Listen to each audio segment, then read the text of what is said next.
I want to share with you something that can cause some interruption in your life. Are you ready? Here it is. There's a new shift taking place in your life right now. A divine interruption. Something is happening right now that'll rearrange your life in every area. In your career, in your finances, in your relationships. A divine interruption is taking place right now. For some of you, this interruption it may cause you to feel a bit insecure or even develop a sense of fear. For others, this divine interruption may come in the form of a promotion at work, an increase in finances, a reconciliation in a relationship, or an answer to a prayer that you've been holding on to for a long time. The fact is, a divine interruption is taking place right now in your life, and you must not resist it. Embrace it, because it is the rearranging of God's hands in your life. Here are 3 things that you must remember when you experience these divine interruptions. No, divine interruptions shift our attention. Have you ever noticed that just as you were focusing on a particular problem, a particular need, a particular situation, all of a sudden something else pops up that demands your attention? Well, that, my friend, is a divine interruption. And what it does is it shifts your attention from the natural to the supernatural, from the problem to the promise, from the mountain to the mover of the mountain.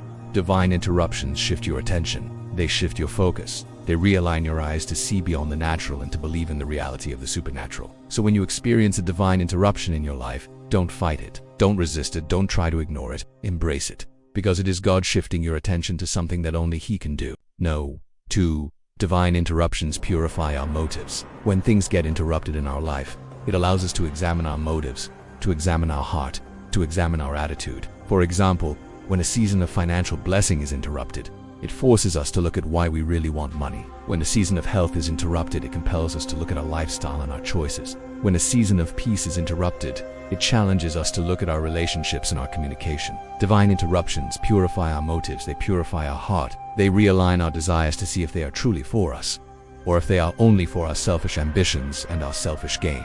So when you experience divine interruptions in your life, embrace them, because it is God purifying your motives, purifying your heart, realigning your desires to make sure that they are in line with His will. And number 3, divine interruptions perfect our timing. Sometimes God interrupts His children because their timing is off. We are trying to do things on our own, in our own strength, in our own wisdom, at our own pace. But God has a perfect timing that He wants to reveal to us. For example, in the Bible, it says that Joseph was in prison for 2 years before Pharaoh had a dream that needed to be interpreted. 2 years.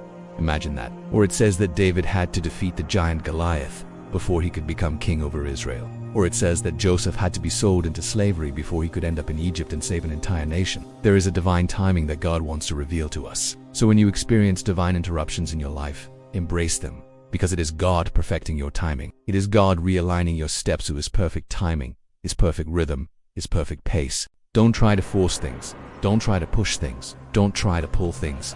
Release it to God and say, God, I am here. You are in control. Perfect your timing in my life. Divine interruptions. They shift our attention, purify our motives, and perfect our timing. Don't resist these divine interruptions. Embrace them, because they are the rearranging of God's hands in your life.